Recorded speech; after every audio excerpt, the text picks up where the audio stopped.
All right, welcome to the Lovecraft eZine podcast. Ben, why is it whenever I start the show, that's the exact moment you take a drink out of your beer? Because I'm not really Ben Handelman. I'm actually Kelly Young, writer and alcoholic. I know So, that makes excuse sense. me. Screenwriter, yeah. Screenwriter. Right. Yes, okay. It's St. Patrick's Day. That was a terrible Irish accent. March 17th, 2019, or at least it is if you're listening live and not later on this week or this year or next decade, if we're still around. Let's do, our guest today is Marc Severson. Hey, Marc, how's it going? Severson, I'm so sorry. Yeah, that's all right. Hazard of just reading things instead of... Yes, I know. It looks like, yes. Marc Severson. It's going good. Good. Well, we'll talk to Marc in just a minute. Let's do our intros. I'm Mike Davis, Lovecraft eZine. Oh, we do have a prize. Where the hell is Matt? I've got something to really rib Matt about today. Matt said he wouldn't be here. Oh, did he? I must have missed it. Last week he said he had something. Yeah, he's in the Bahamas. Oh, I must have tuned him out. The Bahamas, Dominican Republic. I must have tuned him out like usual. But anyway, here's our prize for today, courtesy of Seth Bradley, who is one of the podcast listeners, fan of Lovecraft eZine, and sent me, man, this box of stuff of Cthulhu, Lovecraftian stuff that I'm still going through. So this is, for those who are listening, this is a Legends of Cthulhu, Spawn of Cthulhu action figure. So it's pretty cool. Anyway, that'll be the prize for today. We'll pick that randomly. Is it really an action figure, or is it an action figure? Right now, it's an action figure because Cthulhu has been successfully trapped inside this plastic box. So it requires a little bit of assistance to become an action figure. Yes, that's right. That's right. So anyway, that's our prize. Let's do introductions. Rick. Rick Lay, a writer who has been described as a mad melder of half-truths and fiction. Who describes you like that? Pete Rollick.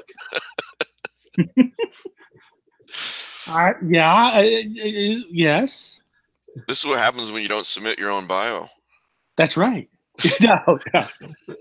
To the editor. I am very fond of Rick. And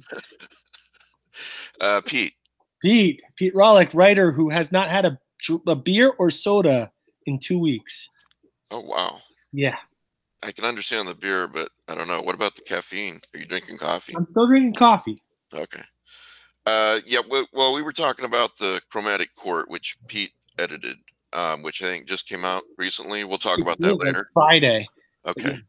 Yeah, we'll talk about that later.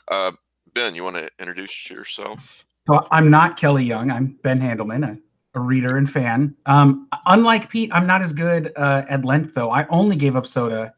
I was only going to pick one. I can't give up beer and soda. That sounds horrifying. Yeah, it wasn't for Lent. I just want to see if I could do it. Ugh. You know? Are you that bored you have to create challenges for yourself? No, I'm getting up in years, and I have to modify my diet. And I want to see, if I set reasonable goals, can they be achieved? So are you still drinking like wine or whiskey? I had a whole bottle of sangria gone in one night. Oh, okay. No, you're great then, Pete. Perfect. I think less of your iron will now. Yeah, really. It's not the alcohol I'm concerned about. Yeah, that's true. So, like I said, our guest is Marc Severson. Marc, I've read your bio on Musics on Life and Love. Maybe it's in other places as well. But interesting bio. Can you introduce yourself and we'll go from there? Sure. I think I can. Do you know who you are? Yeah, I have a pretty good idea. Okay. Still, basically, I started out as an archaeologist. Found out that wouldn't put beans on the table on a regular basis, so I became a school teacher and put my archaeology on back burner and did it on weekends and holidays and what have you. Taught school for 25, more than 25 years, elementary school, 11 years of kindergarten in there. And when I retired, I did the one thing I always wanted to do. I wrote. And that's what I do now. But the last 30 years, I've also been a professional storyteller.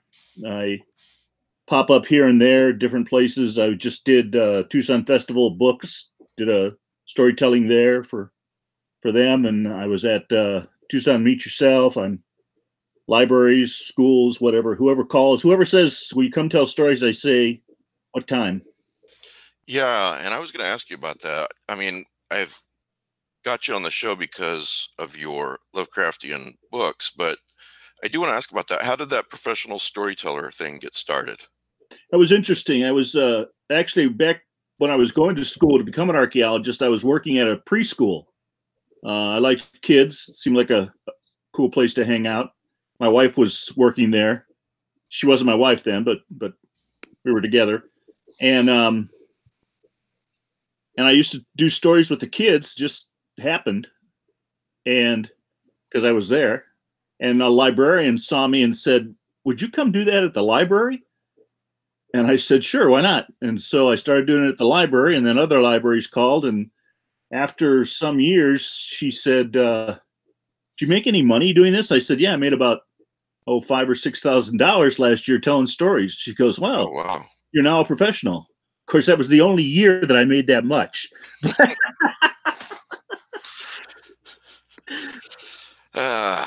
So you're not a millionaire. This didn't bring you millions or anything. Nah.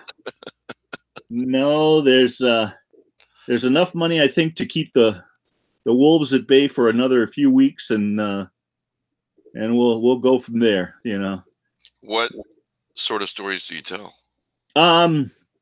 I do a lot of Native American stuff because as an archaeologist, I worked with a lot of Native American people. My first 4 years teaching, I was on a reservation here, the Tonawatham Reservation, 60 miles west of Tucson. So I got a lot of stories out there. So I picked up a lot of that stuff. And then I do personal stories, just crazy stuff that's happened and so forth. And then I do some classic stories at different places. I picked them up and here and there. I like to do funny, scary stories. Scary sounds scary, but end up being funny at the end with kids a lot. Yeah. And then I picked up a few others off and on. So it's just usually it depends on what theme people are doing their program that want me to come out there. I say, what's your theme? And I'll pick up stories that I need for that, thematically for whatever they're doing. Yeah. So.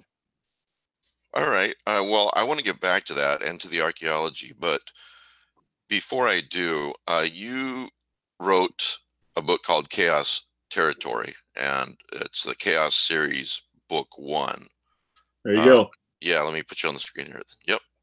I'm even prepared. How about that? You have copies of your own book. Yeah, lots of them, as a matter of fact. So tell us about this book, this series, without any spoilers, if you would, and, Sure. the Lovecraftian connection, because I know there is one. Absolutely. I started out probably about 15, I discovered Ambrose Bierce. And from Bierce, I discovered Lovecraft. It's kind of slipped into it accidentally when I was looking for Bierce stories in anthologies and that. I came across the anthology that also had a Lovecraft. At first, I didn't like them. I read Doom That Came to Sarnath first. Didn't care for it then. And then I picked up another one that had Strange High House in the Mist, and I absolutely adored that. And so then I started looking. And so probably through high school and into the beginning of college, I was collecting all the Lovecraft I could get. And I'd say about 17 or 18, I started writing short stories based on Lovecraft ideas.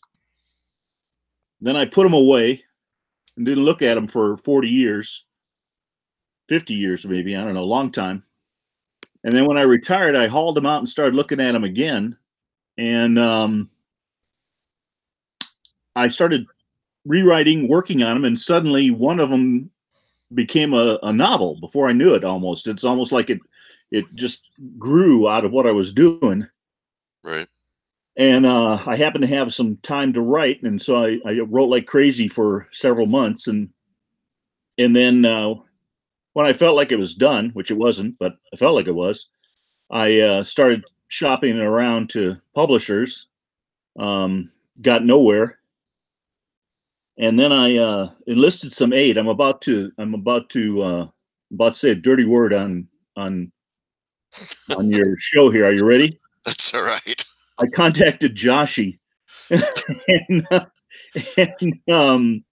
asked him about it, and he actually gave me some pretty good advice, and we actually corresponded back and forth through emails quite a bit. I actually still do it occasionally.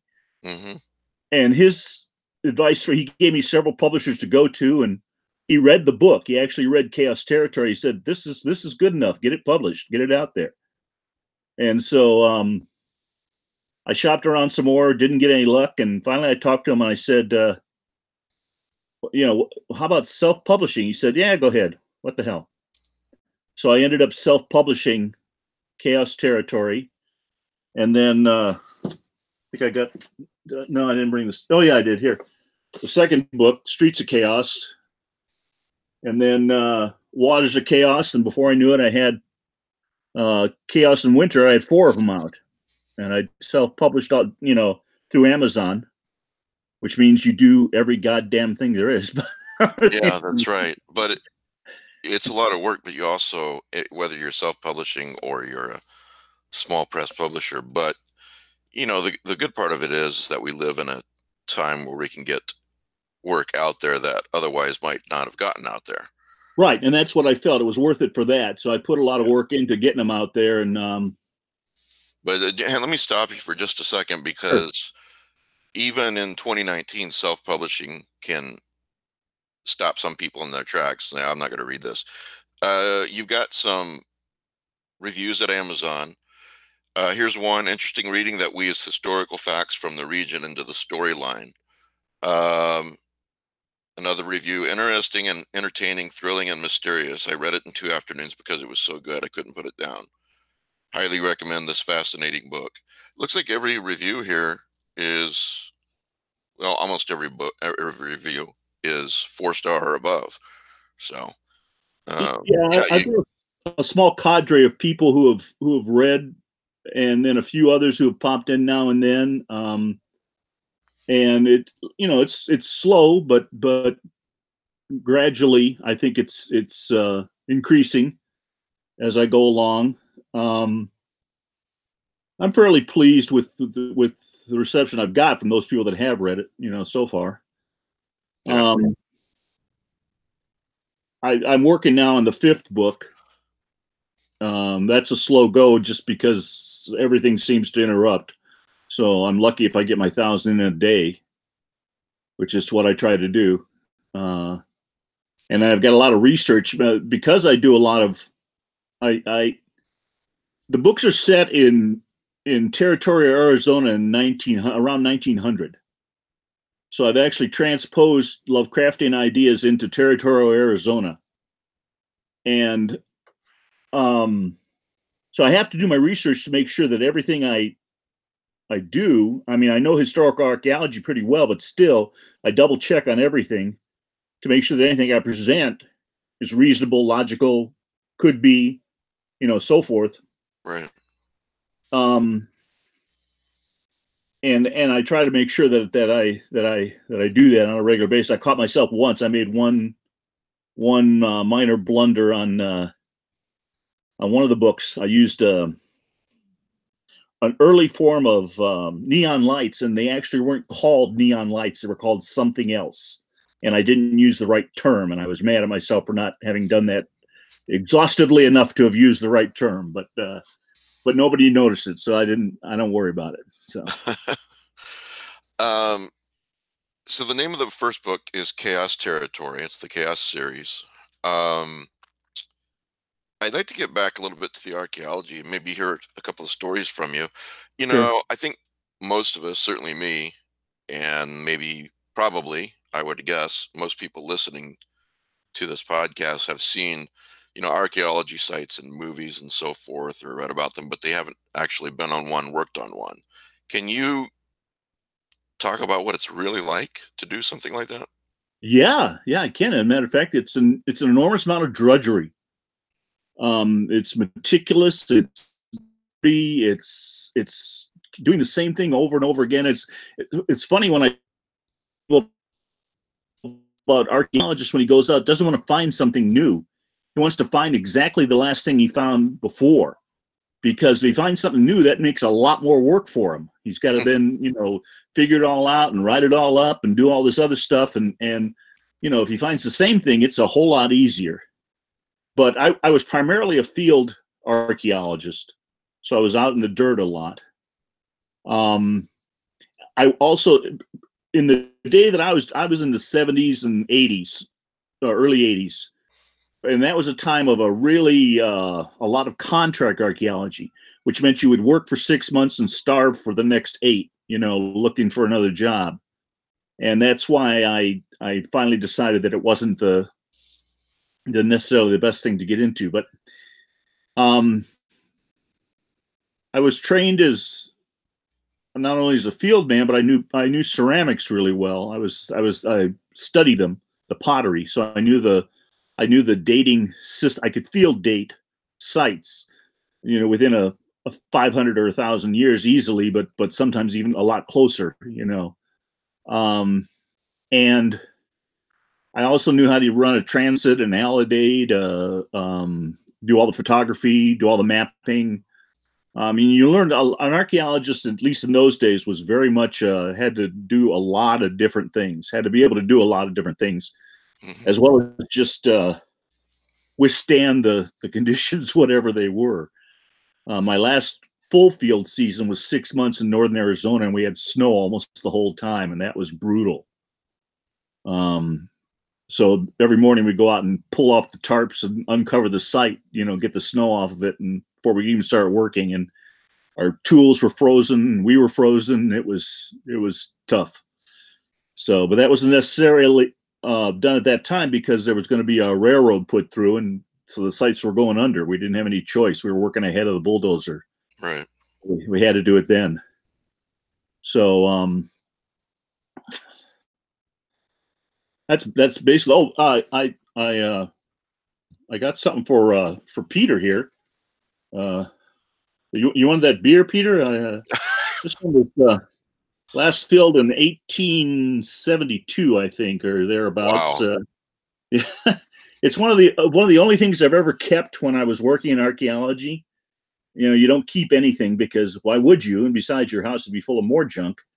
But I kept this because I was on survey. I was in the Agua Fria River. I was crossing the river, the sand, and I saw just the top of the bottle sticking out. I thought, oh, a nice little bottle finish, beer finish.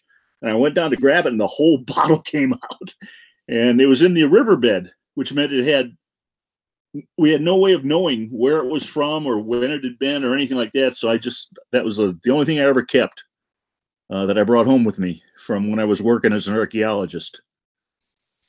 What inspired you? Why did you want to get into archaeology? That's interesting. When I was in second grade, this is just going to take you way back now. I bought a copy of All About Dinosaurs by Ray Chapman Andrews, who was one of the models for Indiana Jones. And he wrote a book about his study of dinosaurs in Mongolia and China. And I got a hold of that book, and it was a good book for kids. I still have the book somewhere around here that I bought in 1957 or 8, somewhere in there, for $2, hardback. And so it made me want to be a paleontologist. But in second grade, I didn't know the word paleontologist. I learned the word archaeologist, so I thought archaeologists dug up dinosaurs. And so when I started doing some research, I got into, well, what is this archaeology thing? And then I started looking into it, and then I figured this is actually even more interesting than I thought the dinosaurs were. And through junior high and high school, I spent a good portion of my spare time reading archaeology. First, I was into Egyptian, and then Maya archaeology. And actually, if I ever get around to the last book of the Chaos series, it's supposed to take place in Mesoamerica, in the Yucatan. If I ever get there, wish me luck. Every time I start writing one, I started the 5th book and suddenly it became the 5th and 6th book. I had to split off half of it. So there's still another book sitting to one side that I have to work on when I get this one done. So I don't know how many it's going to take before I get to the Yucatan. But I imagine archaeology. Yeah. You don't make too much money doing archaeology, because I noticed in your bio you went back and became a teacher. Yeah. Actually, and that was a pay upgrade to show you how bad they paid in archaeology in those days. So I know. I'm married to a teacher. I didn't make much money as an archaeologist, but I made a little more as a teacher, and it was steady. And there was the one thing that I didn't have as an archaeologist was I had a retirement plan that I'm glad I had now after my 25 plus years teaching. Comes in handy. So I put the archaeology aside for a while, went back and took a year to get my degree to teach, and then went into the classroom. Well, tell us one or two of what you would consider your more interesting archaeology stories. You told me one the other day when we did the video test that I really enjoyed. That happened actually it was the 2nd season I was in the field. We were digging a series of sites in a mine area. They were opening a big copper mine. They were going to change it from it had been a shaft mine, and they were going to change it to an open pit. And so there was like 45, 50 sites that were going to go under when they opened this pit. And so we were digging the sites. Again, it was doing, ahead of the bulldozers type work. And this one site was situated almost in a gully. It was really strange.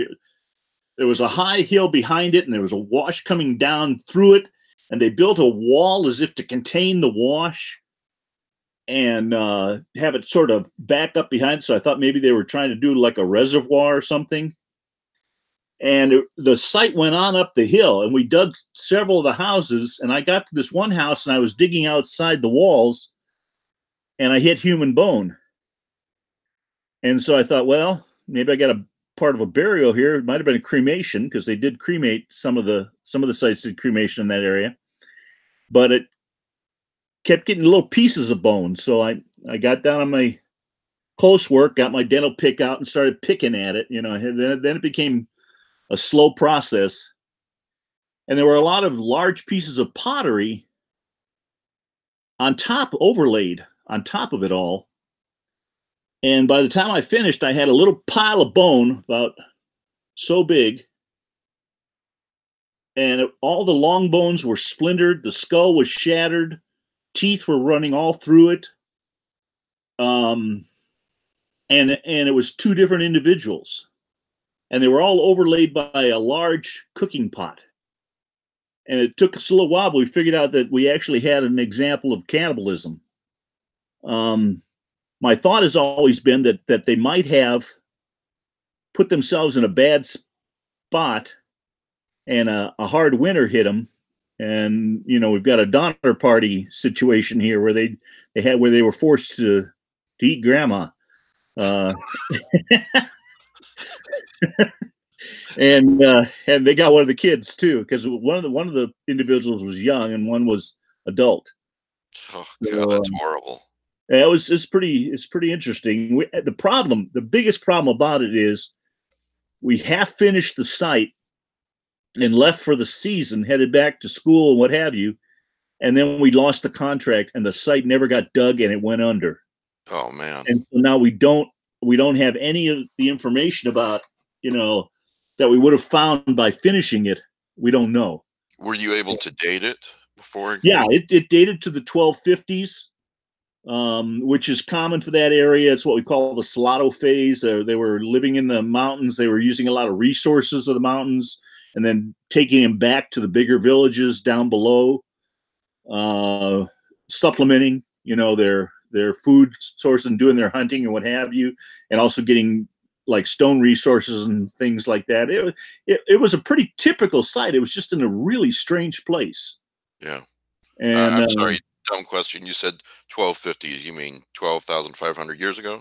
No, I'm sorry, 1250 AD. 1250 AD. Okay. Yeah.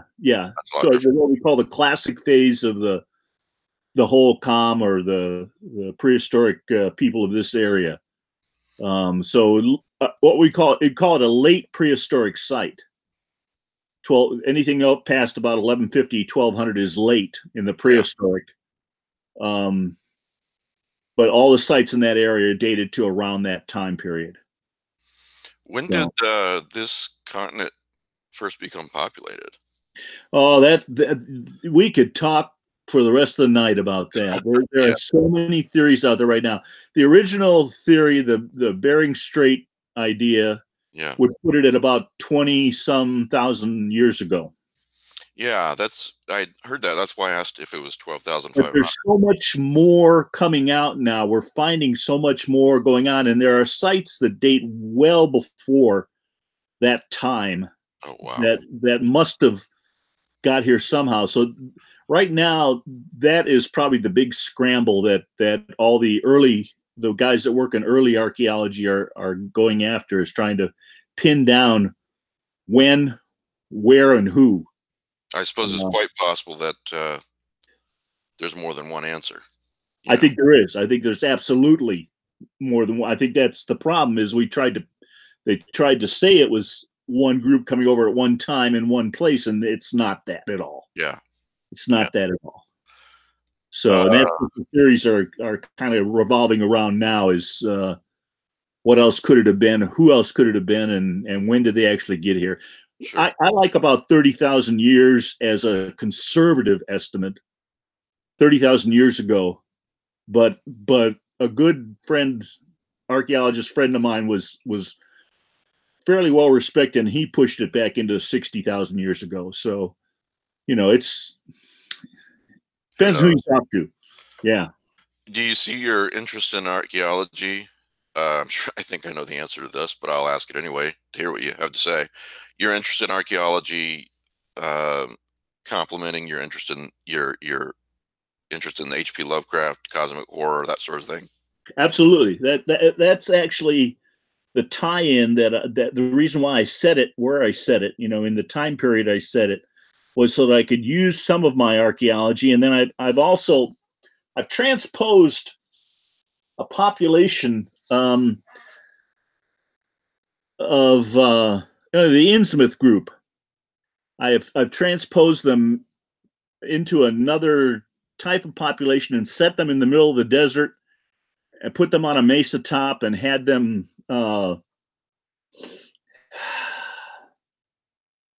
kind of be the strange factor that runs through all the books. Is who the hell are these people? In the books, the white guys refer to them as Indians, and the Indians say no, they're not Indians. Hell no, And so it's a constant. And then I developed a lot. You don't have to read the books to kind of see this, but I developed a lot of things around that, and what they do, where they're from, and why they're there. That's been one of probably the most fun thing to deal with. I refer to them as the Sumac Indians. That's what the white people call them, but they call themselves the Cho. And whenever somebody gets a hold of one, he says, "What's your name?" He'll say Cho, and they say, "Oh, your name's Joe, huh?" So they're all called Joe to the white guys, but they're actually referring to their own name for themselves. And I kind of pulled that out of a Lovecraftian idea, the TCHO. Right. I was playing with that and came up with this. But yeah, absolutely. I think a lot of my my archaeology comes out.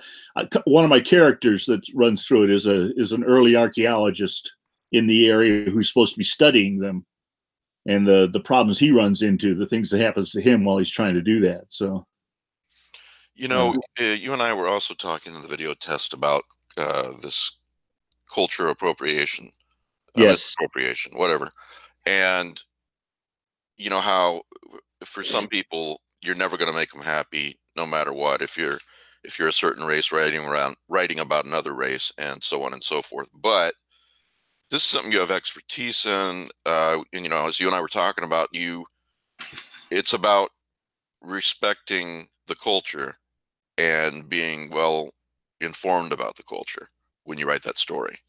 Yeah, I think it's critical, and I actually include there are Zuni, Apache, Navajo, and peripherally Hopi and Yaqui, who all come into my story at one time or another. So all these Indian groups appear, and it's in the location of Chaos, the town, is closest to the Zuni people, Zuni Pueblo, but that's also an Apachean area where the Apaches ran, and the Navajo are right to the northwest of it, and the Yavapai are just to the southwest of it. So I'm able to draw in all these groups, and the idea being that they're all there because they know there's something in that region that they need to keep an eye on, and so they all send people to watch it and to report back what's going on, what they're doing, where they're digging in the chaos area, what they might be uncovering, what might be disturbed, so forth. By there. That's an awesome premise, I have to say. So, yeah, that's, and one of my archaeologist friends has said, you know, why do you include all these different? Why don't you just stick with one Indian group? And I said, because that's the whole idea, is that they're all watching it. They're all aware of it. They all know something's there. They don't know exactly what, but they're all, you know, keeping an eye on what's going on in that one space because of what might be there. Mark, are you familiar with a writer called Adam Niswander? Who? Adam Niswander. No, I don't know him. He was a mythos writer who set a lot of his stories in the Southwest. Really? And, yep. And he had a very similar series. He died before he could finish it. But he had such a nice guy too. Yeah. Man.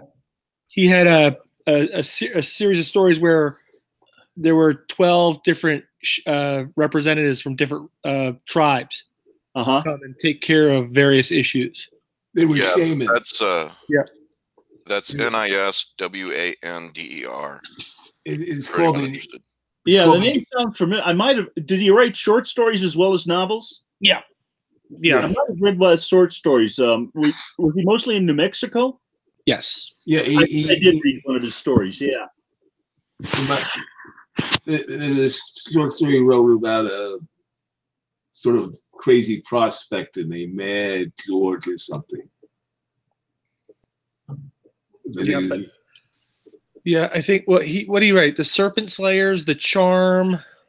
Yeah, he wrote the Charm, which uses Ithaquah from August Derlitz, or it uses a demon that's subordinate to Ithaquah. A lot of these only become mythos stories in the last chapter. Right. So the Serpent Slayers has the Yig legend. Hound Hunters is the Hounds of Tindalis. And there's the Whisperers. The War of the Whisperers. War of the Whisperers. I think that's the little Igor from Colin Wilson. Yeah, and then I think there's another one called Nemesis of the Night. Yeah, I'm trying to remember who's in that. I've read it. But he started the whole series off with it's a separate, but the Sand Dwellers. That was published by, can't remember. I think Verdogen and Bremer did it. Yeah, I think you're right. The Sand Dwellers. I don't know if you're aware of this obscure race, Mark. August Derlitz invented some race of strange creatures that have heads like koala bears out in the Southwest, I think, somewhere. What story is that from? That sounds amazing. Gable Window. Gable Window. Yeah. Which was one of these supposed posthumous collaborations that were all was Lovecraft and Derlitz. That was all Derlitz. And I think the only other story they appeared in was The Sand Dwellers by Adam Neswander. Huh. Who started it then? Derlitz. Oh, okay. In one of his supposed posthumous collaborations, it was under Lovecraft and Derlitz. Right, yeah, where he took just a basic idea and ran it all to hell. Yeah. Gable Window is the story. Yeah. Yeah, but I understand. These guys are right from it's close to what you write. You know, Adam Niswander, for anyone interested. Yeah, I'll take a look at that.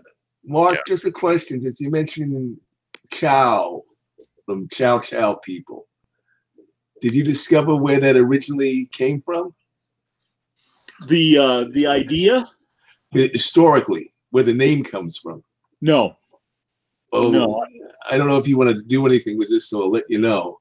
Okay. All right. Derlitz probably got it from Robert W. Chambers' Slayer of Souls, which had a lot of confusing information about Asia. Right. Very inaccurate. Kurdistan is near Mongolia and weird things like that. There's a term in there called Chow Chorka.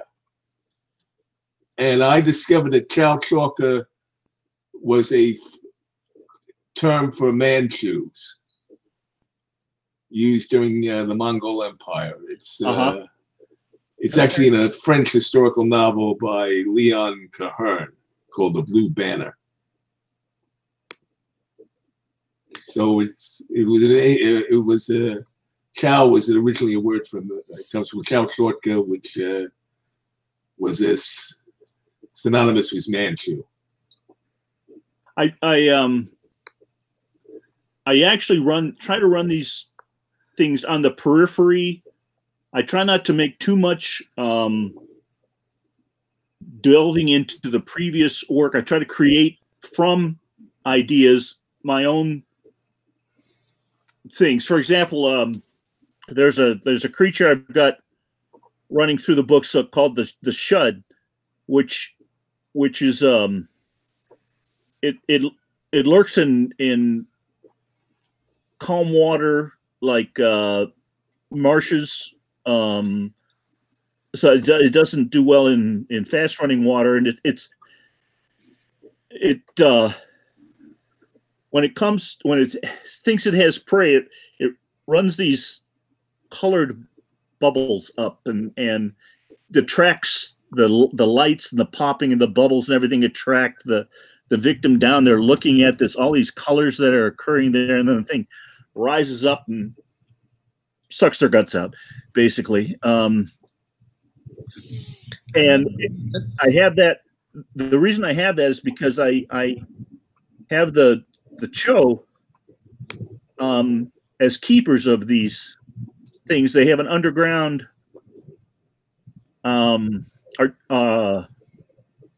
water source under the mesa where they live. They don't actually live on the mesa at all. They live under it.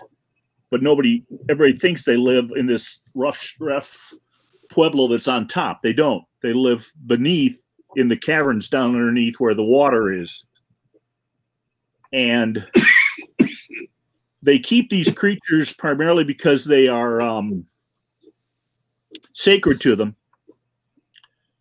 But occasionally one gets out because there is water running out of it's not going to stay there forever, and so the water occasionally gets into the local river, which is the Rio Viejo, which just means old river in Spanish. And so most of these things I've made up so that I don't exactly allude to the precise thing that someone else was doing, but I'm on the edge of it, if you know what I mean. Yeah, that makes sense. So you may, I don't know if this is coincidental, you didn't describe them as oblong, perchance. The shud? Yeah. They're more cone shaped. Okay.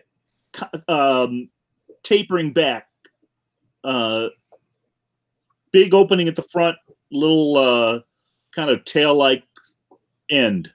The only reason I mention that is that in one of his revisions, Horror in the Museum, Lovecraft made reference to oblong swimmers in darkness. And actually, I took that idea and I ran with it. And okay. The oblong. I was using just the swimmers in darkness thing. Yeah. And that's kind of where that came out. Things barely seen or rarely seen, and certainly not wanting to be met with, as it were. Probably the single most, the strongest theme running through what I write is that this is not our Earth. It's not anyone's Earth. It's things come here. Things are drawn here, and we hold it for a time. You know, the humans are one of a series of masters of the Earth temporarily, except they are not, of course, in any way in charge. So when you're not writing, Mark, and when you're not corralling your grandkids, what do you read? What have you read recently that you liked? Well, I read, actually, I picked up Pulver's novella. I read that over the last 2 days. I picked up a copy of it along the Grim Road. Yeah, that Grim Road. Yeah, I published that. Yeah. I read a lot of nonfiction as well as fiction. I'm rereading American Gods right now, just because I'm looking at stylistic things that he wrote. I read a lot of. Let me just jump in there real quick. I'm sorry for the interruption, but it's so funny that you mentioned American Gods, because John Horner Jacobs, the author, has a book coming out. I think it's October. No, you're thinking of someone. American Gods is. No, that's Neil Gaiman. I'm sorry. Gaiman. Southern Gods is what I'm thinking of. Okay, never mind. Skip that segue. All right. Go on. That's a flag on the play. That's right. That's right. Penalty, 30 yards. We're still going to talk about John Horner Jacobs later, though. I read a lot of Elliot Pattison is one of my favorite authors. He writes about Tibet and the Chinese hold that they have. Skull Mantra is the number one, yeah. And then all the books after, I've read just about every one of them. I devour that guy. I love him. And he has a way of, what I like to say is he has a way of picking you up, putting you in the middle of Tibet and leaving you there. And then you have to figure out what's going on. And so I really enjoy his work. Devil in the White City, Eric Larson. That's nonfiction, but I love his stuff. I've read all of his books. I read that about 10 years ago. It's fantastic. Oh yeah, and I actually draw an allusion to that in the prequel to the Chaos series. I have a prequel that it's a short story now. It may end up being a prequel book. I don't know, but it's sitting in my computer. At some point, I may play with it again, but I draw an allusion to, yeah, exactly. Yeah. And you're muted if you're talking, Pete. So I don't know if you know this, but this has been picked up for a series. Who has? Oh. The Devil in the White City. Oh yeah, no, I have. I watched it. You just got to show off your autograph, don't you? I do. This is the British, by the way. So is it going to be on one of the cable channels? I think so. I think you can't do it otherwise. Well, I was actually going to ask you too, Mark, and the rest of you guys, since you just read American Gods, did you watch the TV series? It's on Stars. Don't have it right now, so I tried it. I couldn't get into it. Man. Yeah, I watched the first half of the first season all the way up till they went to Easter's house with like 4 billion Jesuses, and I don't know. It it feels like they took what Neil Gaiman did, and they're like, oh, this is too intelligent and subtle. Let's turn everything up to 11. And it's just, well, it's like Game of Thrones. You know, you read Game of Thrones, you watch Game of Thrones. They don't relate very much after the first few episodes on TV. After that, they go their own way. You know, it's very different. You know. Yeah, I think I stopped right about where you did, Ben. I just I tried to like it, and I just couldn't. It's I like the casting. It's just it felt like the writers were trying to take a story that was maybe had 13 episodes worth of material, and they needed like 3 seasons out of it. And I mean, there are things like I love what they did with the Leprechaun, the guy that was in The Wire season 2. Yeah, Mad Sweeney. Mad Sweeney. He's so much better in the TV series than the book. He's barely in the book, but some of the other stuff they did to drag the story out, it just felt. Yeah. It's like, why are there 400,000 Jesuses, but not of the other gods, for example? Like it didn't really make there's not like an internal consistency to their story. Whereas in the original novel, Neil Gaiman just said, oh, well, depending on which country you're in, there's a new version of that god. But like, so Jesus is doing fantastic in America, but he can't hitchhike on a freeway in Afghanistan, I think was the original line, something like that. Yeah, something like that. But this idea, I don't know. It felt like they were taking some ideas he had and just were, I don't know. It's like, well, we need another hour of television. What do we do? Come up with something. Yeah, dragged out. Devil in the White City. It's on Hulu. It will be on Hulu. Hulu, gotcha. Okay. And it's got some interesting. Leonardo DiCaprio's and Martin Scorsese are executive producing it. That's what it was. That's what I saw. I saw I saw DiCaprio being involved with it. So yeah. It's funny. The Gaiman book kind of annoyed me too, though, because I do a series of stories. Well, I haven't done them in a long time. I used to. I got a gig once as a Christmas elf at one of the big shopping centers here in Tucson, and I would just wander around and tell stories to kids. And so I made up a bunch of Christmas stories, and one of them was that the elves aren't elves. What they are is all the gods that people have forgotten. They get smaller and smaller as they're have less adherents. And that's why they look like elves, but they're just really the old gods, getting littler. And sometimes they just poof disappear because nobody believes in them anymore. Wow! So there were some kids with nightmares that night. Mom, is Santa's elf going to disappear? I'm just kidding you. Yeah, it was fun. Before we let you go, again, the book is called Chaos Territory. You got another. I want to give you a quick look at my other.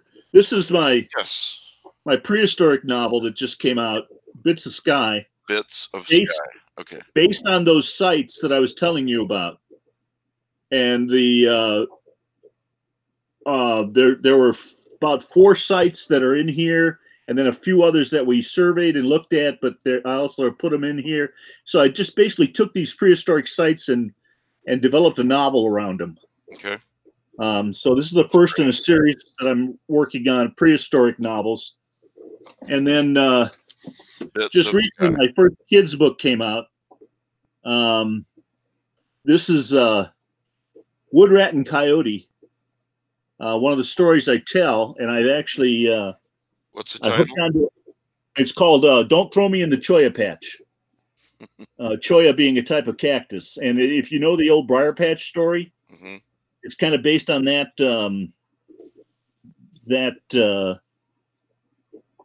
action that's going on there. And because I used to see these wood rat nests in the desert and wonder how the heck they got all the cholla around the entrance to their burrow, because that's what they had. They're covered with cholla. How the rats get in and out of there without getting stuck all the time. And so this is the first story. I've got an actual publisher for this, and we're going to come out with at least 2 or 3 more. wood rat. I've already sent him 5 wood rat stories.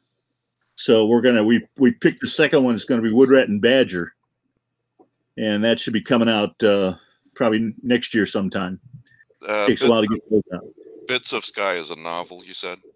Bits of Sky is a novel, and it takes place around, like I said, around 1250 AD in this area of east central Arizona, in the mountainous region primarily. There is a turquoise mine up there, and that's where the Bits of Sky comes from. That's what they call the turquoise, is the Bits of Sky. And then I just basically took the sites that we dug and worked on them and thought about them and developed some ideas, and took some ideas that some other archaeologists had and wove them into a novel. I'm working on the next one in this series called The Spotted Cat. So I've got actually three threads going right now: the Chaos series, the what I call the Fat Badger series, that Bits of Sky, and then the Wood Rat books are all currently in production, as they say. This is perfect for me because my family and I actually went to Arizona late last year. We're planning on moving there probably sometime next year, and we were going to a bunch of the old, I don't know what they're called, like the cliff dweller sites. Sure, yeah, cliff dwellings. You're right, yeah. Yeah, and which look like I realized that like there's a very practical reason they lived there and everything, but just looking at it, it looks like some sort of like crazy fantasy thing. It does. And what do you think the reason is that I'm going to get you here on this one. What do you think the reason is that they live in these cliff dwellings? So the explanation I was given by the local person, right, who's an old retired man. I have no idea how authoritative he is. But it's that they were close to water, it gave them shade, and then they were protected from attackers. Okay. Those are the 3 things he told us. The first 2 things are really good. If you look at where they are, they're usually above a water source that can flood and cover the whole area below them. Yep. And that the only arable land is around that water source. So rather than take up any of their arable land by building their houses down in the flat, they go up into these cliffs and build their houses up in the. This is the current. You're getting the gospel according to Mark here. This is the current theory that's running through archaeology now. Is not so much for protection, although that was a secondary advantage. Yeah, because they talked about the way the ladders are set up, how easy it was for them to kick, if they need to get rid of the ladders because someone's coming after them. Yeah. What you're saying makes way more sense, because who's really going to attack someone way out there? Well, there's just we have very little evidence of warfare, just almost none throughout the Southwest. It just doesn't occur. If it does, it's random and it's very short term. It's or like it was the Spanish. Well, or it was the Spanish. Yeah. That was not warfare. That was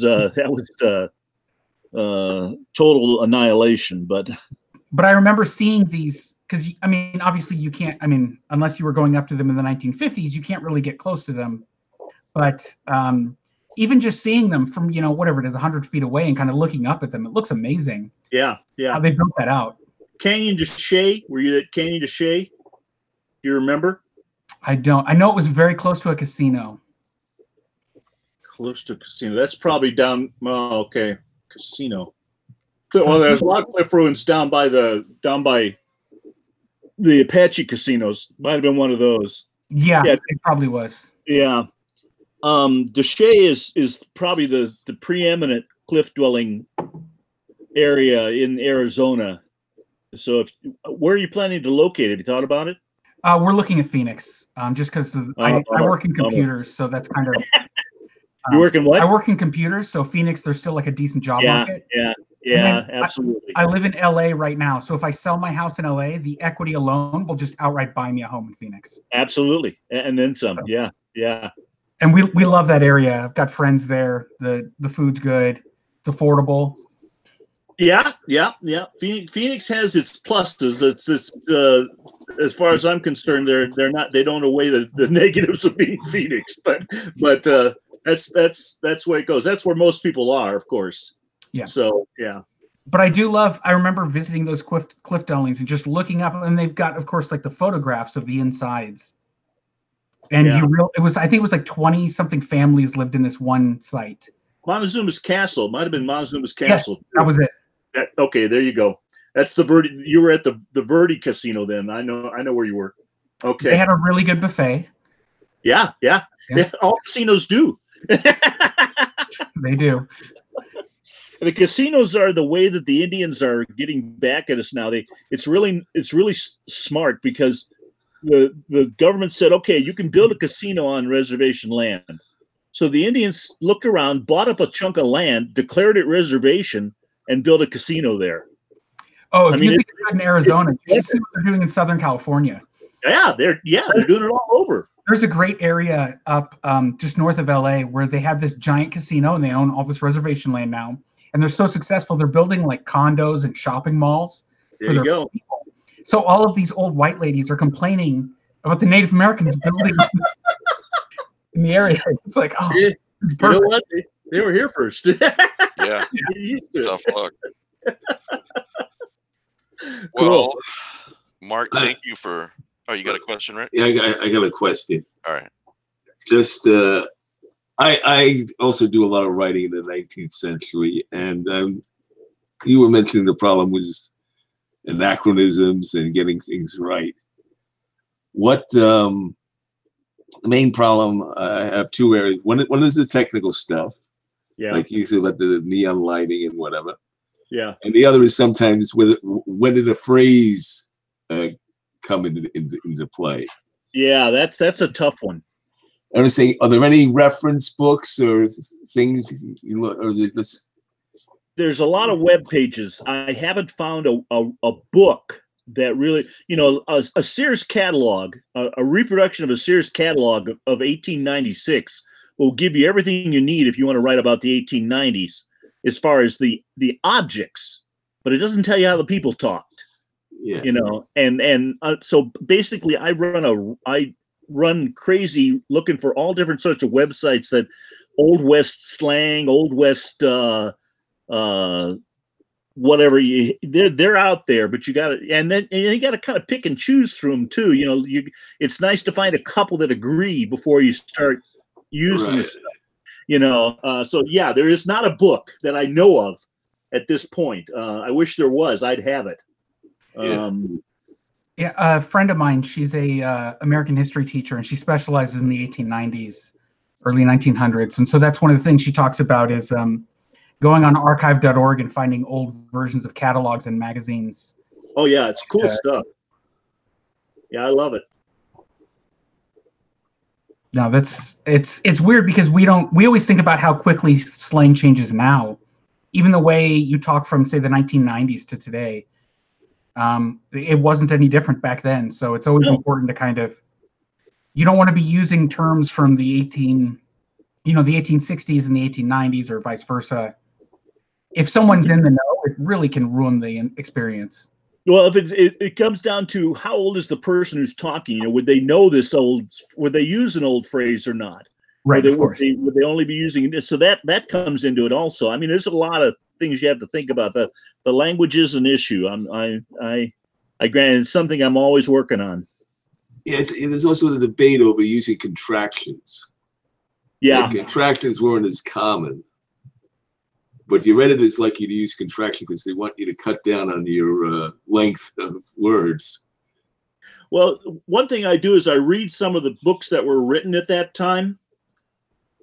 And that helps a little bit because sometimes you get into it there and you'll see some of the language comes out in the writings.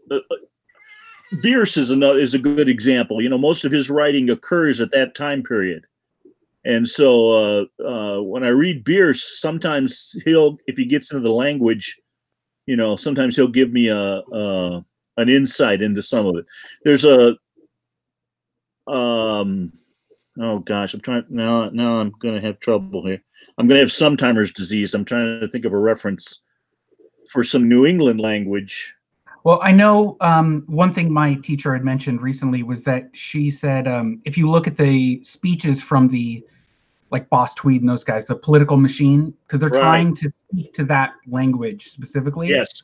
Whereas most politicians were trying to speak above it. So if you look at some of those old speeches or articles about the political machines or, groups that are trying to reach to the poorest among society, you can get a bit more of a feel for how people actually talked back then.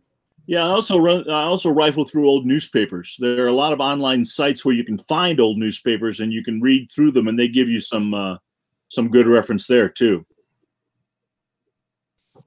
All right. Well, Mark, thanks so much for being on the show. Thanks for having me, guys. Sure. I really appreciate it. Chaos Theory, book 1, start of that series. And then you have a new book called Bits of Sky. Uh-huh. And then you have your Don't throw me in the Choya Patch. Yeah, the children's book. So, which are all available on Amazon, I believe. So I think so. Yeah. So, all right. If you can't find Choya Patch, just go to choyapatch.com and you'll find it there. Okay. All right. Well, thanks for being on the show. And hey, yeah, do check out Adam Niswander's books. I absolutely will. Like so. Yeah. All right. That's my next. That's what I'll be doing when I leave here. Tracking that down. All right. Thanks, Mark. Have a good evening. You too, guys. Thanks a lot. Thank you. Pete, you want to talk about the Chromatic Court? No. Whether he wants to or not, he's going to. Yeah. Okay. So you edited a book called The Chromatic Court. I did. Forgot. I'm so sorry. Well, Rick liked it. Rick read it. I broke down and I had an accident and at least one person read it. Rick read it. No. Well, I have a story in it. I had to read it. He had to read it. Oh, okay. And Joe Pulver has a story in it too. Joe Pulver has a story. Christine Morgan. Let me pull up the list here because it's. And I buy everything Joe Pulver ever writes. He's the most important person in fiction, as far as I'm concerned. Whoa. He's gonna love hearing that. Yeah. So, who has story? Christine Morgan, Joe Pulver, Paul St. Paul St. John McIntosh, Rick. Some guy named Rick. I don't know. Rick Lai. Nobody knows how to say his name. John Black, John Linwood Grant, Glenn Owen Barres, my buddy from across the pond. Actually, we got a lot of British writers in this. Now that I'm looking at this, Simon Butcher Jones, Micah Harris, whose fault all of this is, David Bernard, and Logan Noble and Matt Laughlin. Some of these names I was really familiar with before I started this project. Some I had never heard of. And I'm really happy the way this turned out. So I know the answer to this, but what's for the listeners, the theme of this book? So many years ago, I wrote a short story set in the Old West called Drake Takes a Hand. And as a casual throwaway line, I mentioned the Sepia Prince. And then I wrote a story which eventually became incorporated into my novel Reanimatrix called The Sepia Prince, Prints. But it has to do with an avatar of Cthulhu and his involvement in the King in Yellow. So I sort of flipped the idea of the King in Yellow, where we've incorporated the King in Yellow into the Cthulhu mythos. I wanted to do it the other way around. I wanted to incorporate Cthulhu into the King in Yellow mythos. And that's where the term Sepia Prince comes in. And I thought I did a good job. Worked for me. I'm sure you did. Yeah. Well, about a year or so later, you have validation from me. I do. Micah Harris calls me up and he says, "Hey, Pete, I have an idea. Let's do an entire anthology based on this idea, where we incorporate members of the mythos into the King in Yellow mythos." I'm like, oh, you gotta be kidding. Nobody's really gonna be nobody's gonna be interested in that, right? But then the publisher came forward and said, yeah, let's do this. 18th Wall Productions. And yeah, so we put the call out. And I contacted the people that I knew I wanted to send me a story. And then we got hundreds of responses. Oh, what a slush pile. Yeah. And, you know, this drove me nuts because what the directions were was to pick a god, pick a color, and pick an art form. So that this god would be an avatar. He would have a color, and, you know, he would be responsible for influence over some art. And it was going to be, art was in quotes because it could be anything. Could be haberdashery or, I don't know, cooking. I got some really great stories. Gordon Ramsay send you one, or who? Gordon Ramsay? No, I wish. He didn't send you a story. What is the color of hate? Would be Boy, I hope my wife's not listening to this because she loves Gordon Ramsay. I love Gordon Ramsay too, but that man, you know. Well, you know, he compliments, and he just says what he thinks. If he thinks it's great, he compliments very strongly. If he thinks they're doing a crap job, he says that too. And I only know this because Danielle watches all these Gordon Ramsay shows. Yeah, but you know what? He is actually the source of my favorite meme ever. Yeah. What's that? Yeah. Your food is so overspiced, the patrons are folding space.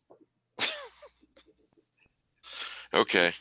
But yeah, it's a Dune reference, but so but the Chromatic Chord is available now on Amazon. It's currently available as a Kindle book, and it will be out as a Dead Tree version very soon.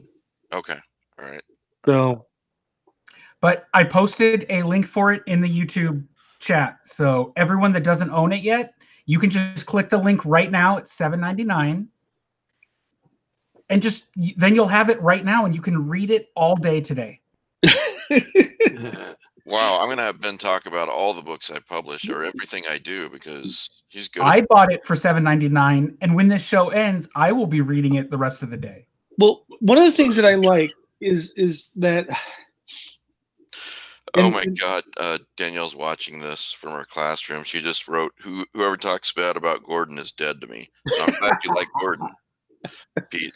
I like Gordon. Gordon is a very angry man. Sometimes. Yes. What were you going to say? Anyway, one of the things I liked about the Chromatic Chord is that a certain kind of theme emerged, and where the stories started to fit together, and there was just no stopping it. This sort of corrupting turn of the century yellow, for lack of a better term, yellow decadence really emerged in the stories that I fell in love with. And there were a couple stories that I really wanted to fit into this collection, but they just didn't. They were good, but they didn't match this sort of thematic oeuvre that suddenly emerged and worked with all these other stories. Yeah, stories don't just get rejected because they're bad. Right. Sometimes they're great and they don't fit. Yeah, and I had stories that I had sent in, and it's like, oh, this story is perfect, and I would get an email from the editor and saying this story is perfect, but it does not fit the theme that has emerged for the book. Yeah, and I've never really understood that before, and now I do. I'm very glad. Was it John Black who wrote The Green Muse? Yes. I'm very glad he wrote his story. Right? It works with mine. Exactly. You're not wrong. I mean, it works so well. And they're very different approaches. Yes.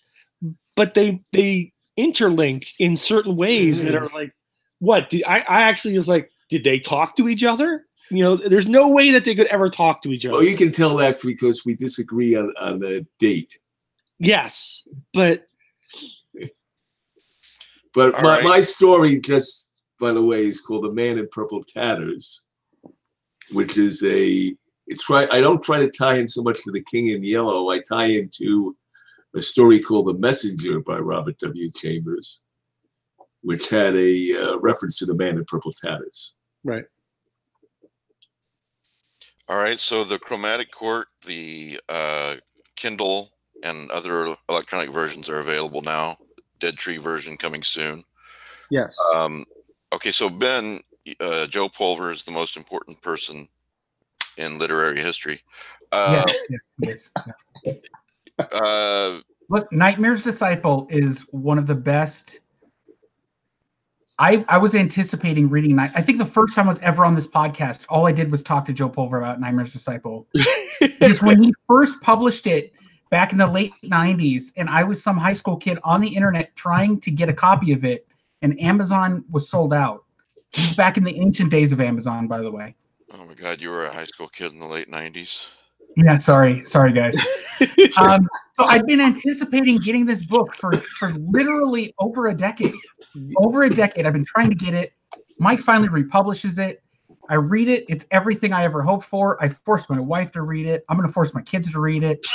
It's just, I'm sorry. Joe's amazing, and I don't know what else to say. Well, he is, and that was going to segue into, I appreciate the Nightmare's Disciple, because I did republish that, but the latest one, A Long Dark Grim Road, which is a novella. So, did you guys read that? I have not read that yet. It's 35 in. Yeah, it's a novella. Yeah, it's 35 books in the stack. Oh, I thought you meant okay. No. Yeah, it's very different, and like I say, different is good. So it's not even really, I would say, different in the way that Joe Pulver is usually different. It's different in another way. So I think it's $5.95 or so. I think I priced it out for the print version. Beautiful, beautiful cover by Dave Felton.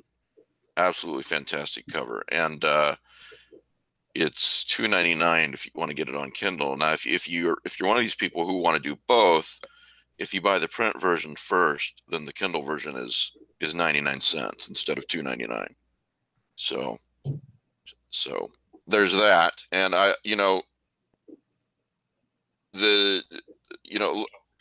half these royalties go to Joe. So on an almost immediate basis. So if you buy this book, you're supporting Joe Pulver directly.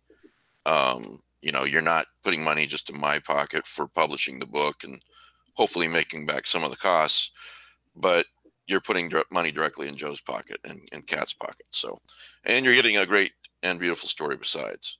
The other. Hold on. Before we go further. Yes. I wanted, so Ben talked about how he was searching for God. No, the Joe Pulver book. What was it? Nightmare's Disciple. Nightmare's Disciple. Yep. Thank you. So, for me, yes, Nightmare's Disciple is a revelation because it comes out, but almost at the exact same time, I pick up another book that's almost identical, except it's completely flipped. Michael Slade's Ghoul. Okay, Michael Slade's Ghoul. So I knew about Peter Straub's Mr. X, which was it's good. It's just not, right. It's a similar-ish idea, but Ghoul. Michael Slade's Ghoul is about a serial killer who believes in the Cthulhu mythos. But the mythos doesn't really exist. It doesn't really exist. Now it's been literally decades, but wasn't that also Mr. X by Peter Straub? Wasn't that the same plot? It was. I think it was somebody who did have certain powers and believed he was a Lovecraftian being.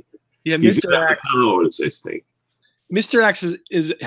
X has a touch of mythos in it. It's funny that you guys brought up Peter Straub, whoever did, because I'm right in the middle of A Dark Matter by Peter Straub. somebody described it as at least partially cosmic horror. I guess I'm about a third of the way through, so I can't give an answer yet, but I'm enjoying it so far. So, you know, the one thing about Joe's book, it's a period piece in that he couldn't write it the way he did. It was the internet age, right? That's true. Because the cops have to get a guy who knows about the Cthulhu mythos, right? And the same thing happens in Ghoul.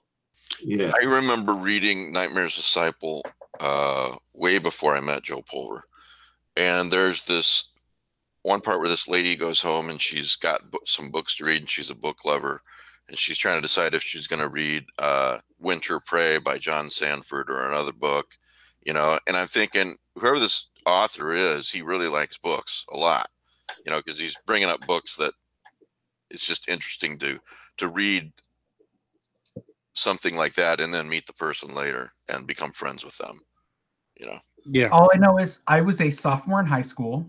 These two books, Mr. X and Nightmare's Disciple, came out within a couple of months of each other.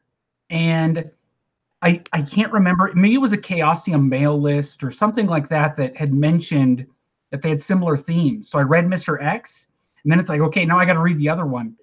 And I couldn't get my hands on it. And I think, was Chaosium the publisher? Somebody like Originally, that? yes. Chaosium, and that was one of their periods where they burned all their money on like D20 or so. I have no idea, but they ran out of money again and they stopped publishing all their stuff, and I couldn't get the book.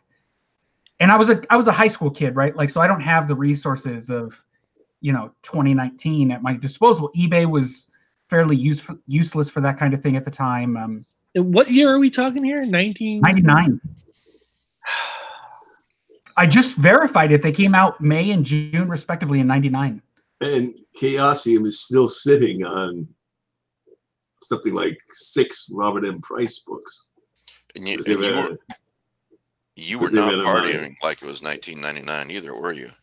I was trying to read Lovecraftian horror, so I was absolutely not at any parties whatsoever as a high school student, clearly. But I mean, isn't that around the magical age? I was like, so 99, I would have been 16. Yeah, I would have been 16 in May of 99. So that's like isn't that 12 to 16 range is when you're supposed to discover Lovecraft? I don't think it's a requirement, but yeah, sure. I mean, it's generally just how it works, though, right? Yeah, for a lot of people, yeah.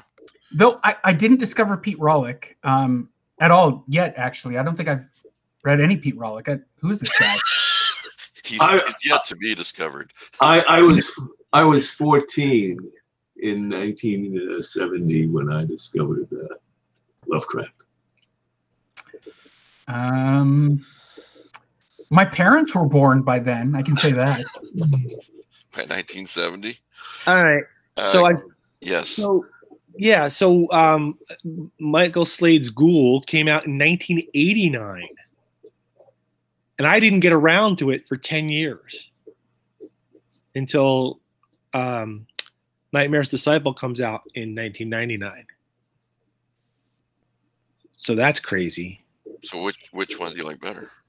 Well, I like Joe's book a hell of a lot better. Okay, that's probably the right answer. Is there any other answer? Not really, no. Honestly, for anyone listening, Nightmare's Disciple, I know we're all joking and talking about it. Really sit down and read it. It's very good. People that don't generally read horror that I've recommended it to really enjoyed it. It's his first full-length novel, right? Yes. Yeah. Yeah, and it's really just read it. I don't even want to say anything more. I just want everyone to go read it. He also pulls off a very interesting literary hoax in there. If you see some obscure mythos story reference that you never heard of, it's not real. Yes. There's the Lynn Carter story, which I was going, what is this? Yep. It's a story. I never heard of it. When we saw that, we're like, wait, did I miss one? You know, we're the jaded Lovecraft fans. We know about all these, Cryptic Cthulhu. We used to read the letter pages of Cryptic Cthulhu to find out whenever a Mythos novel came out. And see, went this right is over why my head. So this is why Joe is so brilliant. That's all I'm going to say. Joe's brilliant. We all agree on this. He's also, if you ever meet him in person, I've yet to, but talking to him, he's the nicest guy in the world. Everyone should go buy every work he's ever produced. Mike publishes all of it, I believe. And no, I haven't published all these he's ever produced. Hippocampus. Disciple, 3 books, I think. 3 books. Well, go buy those 3 books immediately. Just go Hippo, to the Lovecraft eZine website. Just Google Lovecraft eZine website or lovecraftezine.com and click on eZine books at the top, and you'll find them. Hippocampus. Others. Hippocampus has the other ones, right? Okay. Yeah. Yeah, I think that's right. Yeah. I've literally tracked down and purchased all of them, and I haven't even been able to finish them yet. But Nightmare's Disciple, no one will be disappointed. If it's something like 17 years of anticipation for me and I wasn't disappointed, you'll love it, I promise. Well, And it helps if you're a Marvel comic book fan too, if you read that. Which, after all these movies, is probably everyone. Yeah. so you guys have probably heard about the Mysterious Package Company. Have you heard about this thing? Yeah, I was given one. Okay. Well, they're doing a Crate of Cthulhu thing. Is that over, or is it still going on? No, it's still going on. It's going on through March. And the link that I have in the show notes, even if you're watching live right now, or you're watching later, or if you're listening later, I'll have the link in the show notes. If you follow that link that they gave me, it takes you to mysteriouspackagecompany.com, but it somehow gives you a percentage off of the Crate of Cthulhu. Something like that. Don't quote me exactly, but that's how it's supposed to work. So if you're interested in this Crate of Cthulhu, which is really, really cool, check it out. They are sponsoring me, but I wouldn't. I bought one of these before for my son, so I mean, I don't take advertising money from someone who's for junk. Well, Neil Patrick Harris likes it, so it's got to be good. So does Neil Gaiman. So anyway, follow that link. That'll help support the eZine too, and you'll get something really cool. Yeah, that was I got the Century Beast, I think it was called. Yeah, which is part of the bundle, and that was a year's worth of fun. Yeah. Yeah. What is the Century Beast? I can't tell you. Yeah, you don't want to ruin the experience. I can't. Okay. I mean, I can show you off air, but I can't because it will just destroy the whole purpose of the project. Okay. Yeah, and I was talking to one of the CEOs about that. She was like, now that everybody knows the Mysterious Package Company is actually, this stuff isn't real when they get it in the mail, gifted from a friend, because that was part of the attraction at first. We're kind of phasing into something different. I said, yeah, well, it's just like movies or books. You can get online and look up spoilers for upcoming movies, for example, but why ruin the experience? Right. Same thing with the Mysterious Package Company products. So, any Mysterious Package Company product, you can look on the internet, find videos and all kinds of so on and so forth, but you're ruining the experience of it if you do that. Yeah. So, but anyway, they've got a Cthulhu thing now. And I've got a link in the show notes. Okay. So that's my bit on that. And it is pretty cool. Did you guys see the newest Avengers trailer? I did see the newest Avengers trailer. Yeah. What'd you think? I don't need to see another trailer. I need to see the film. You're sold?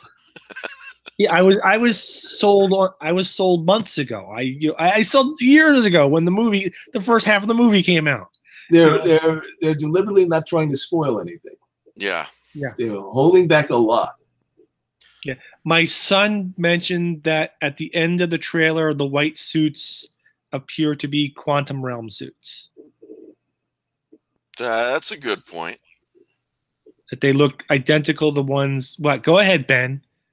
No, I literally came from watching Captain Marvel and then the post-credits thing, drove home, and immediately got on the podcast. So I barely even had time to process any of this. I'm sure that Endgame, if you loved Infinity War, Endgame is going to be everything you've ever wanted in life. That's all I'll say. Yeah, yeah. Do I need to see Captain Marvel? No. Or Don't. Endgame? Wait for Captain Marvel to be on Disney Plus or whatever it's going to be. It's Netflix or something. Yeah, I don't want to spoil it for people because it's fairly new, but imagine you took Thor, but Thor is Brie Larson and is a bit better written dialogue-wise, and mix in some of the Doctor Strange themes in there, I guess. I don't know. You didn't like it? It's just okay. That's the problem. Is I was anticipating, like, I love Black Panther, for example, right? Black Panther lived up to the hype. Well, why do you hate women? Well, Wonder Woman is my favorite superhero film of all time. Just saying. Well, Logan's damn good. Yeah. Well, I nitpick Wonder Woman though. How dare you? You do. Well, For a lot of world, it's because I'm a World War I buff, and killing off General Ludendorff is historically inaccurate. So, well, I see very few movies in the theater. Okay, I saw Infinity Wars in the theater with my son. I loved it. So I loved it enough that I am going to go see, and I'm a DC guy for the most part, but I loved it enough that I'm going to go see Endgame in the theaters. So, but my question is, I know Captain Marvel's in Endgame, obviously. Do I need to go see Captain Marvel in the theater before I see Endgame in the theater? You don't need to. You might. Well, I would recommend that you do. And I liked it better than Ben. I thought they did the scrolls very well. It's not in the top 10. Fantastic. I think the storyline was not what I expected. Yeah. I just want to say it's not the Winter Soldier. You're not going to be blown away. It's more in the level of Doctor Strange movie. If I had a complaint, the fight scenes, there were two big fight scenes where Star Force, this group of Kree commandos, is involved, and those were a little too dark. That's the one complaint I have about the movie. Here is the only, and I mean really the only problem I have with Infinity Wars. There's so much to love about it. I love the Kevin Bacon thing, where they're Avengers, Earth's Mightiest Heroes, and I don't know who that is. She goes like Kevin Bacon, and Thor's like, I don't know, I haven't been around in a while. He may be on the team by now, not knowing who Kevin Bacon is. It's just a great movie. The only problem I have with it is Thanos is a moron. Eliminating half the life in the universe doesn't really help you. I mean, we're at 7.5 billion people on Earth right now, okay? So he eliminated half of that in theory, right? But in, say, 1950, we had 2.5 million people, and there were still people starving. Which is why I had a problem with them changing his motivation. I understand they didn't want to do he's in love with the goddess version of death or whatever, but they could have done like a weird death cult thing instead, or there's a lot of better types of stories you could have told where he would have been just as menacing and it actually would have made sense. Well, he's a madman, so. But it doesn't, I mean, even who thinks he's a good guy, who thinks he's a good guy, he thinks he's doing a good thing, but if he even pulled out a calculator, he'd know he wasn't. But one of the things that made Thanos interesting in the olden days when we read Captain Marvel comics when Carol Danvers was not Captain Marvel at the time, he was a bad guy, right? He's not like a redeemable, he thinks he's a hero, but he's just misguided. He was like the evil mad Titan. Titan's and he's from the planet or moon Titan. So like Darkseid, basically. Literally he was ripped off of Dark. I mean, it's obvious, right? Darkseid came first. Darkseid came first by several years. He's literally ripped off of Darkseid. It's I want to say he appeared in Iron Man in I think 74 or something like that, and Darkseid came out in like 71. But that whole thing of like he's evil, like he worships death literally, and for them to change that to like, oh, he's like this misguided, it's like, well, you got the look down, but it's just not the same character. And that, I'm not saying everyone has to be like follow the comics 100%. I didn't care about the comic book changes that Captain Marvel made, for example. I don't think those are the things that hurt the film to me. I love the first two Captain America films a ton. They're nothing like the comic books, either of them. There's very little comic book in them, but that's fine because they're fantastic films. Right. Captain Marvel has an amazing cast. I'll say that right off the bat. Brie Larson is great in the role. Samuel Jackson, he's been playing the character for like 10 years. I'd expect him to be good in the role. They do some good casting. They do some good. The twists are very well done. The Skrull look fantastic, just fantastic. But there are a couple. It makes some mistakes, I think, that just make it hard for me to enjoy it. Like, it's set in the 90s, right? Mm-hmm. So she falls through a blockbuster. We got that shot in the trailer. It's like, oh, it's the 90s blockbuster, ha ha ha. And then every other scene, there's some 90s alternative grunge song playing just to remind you. Keep in mind, by the way, that Brie Larson's character. No 90s country music or anything then. Yeah, but it's literally that music, and like there's a scene where it's supposed to be in her mind, and they're playing a Nirvana song, and it's like her character would never have heard that song before by the time of this movie. It reminds me of when I saw one of the Star Wars prequels in theaters, and it was like, oh, thanks Chewbacca, wink wink, like we're Star Wars. Like this was doing the, hey, it's the 90s, like here's Garbage playing a song, and here's No Doubt, and here's Nirvana, and oh look, she's wearing a Nine Inch Nails shirt, and it's just it's like, if you're trying to tell me a story, like you don't need to ram my face into what time period it's in. Yeah, that's just, I mean, it didn't actually help the story in any way. Well, it's going to depend on the person's attitude towards the 90s. I just enjoyed the music. My entire discography, it's all 90s. I was a teenager in the 90s. We've already discussed this earlier on the show. So of course, I've every single Nirvana song memorized, for Christ's sake. I love Nirvana.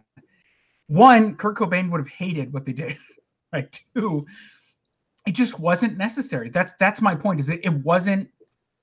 It was done just to like, oh look, it's the 90s. We're going to use 90s songs, and it's just, like they should have spent that time developing the story and the villains.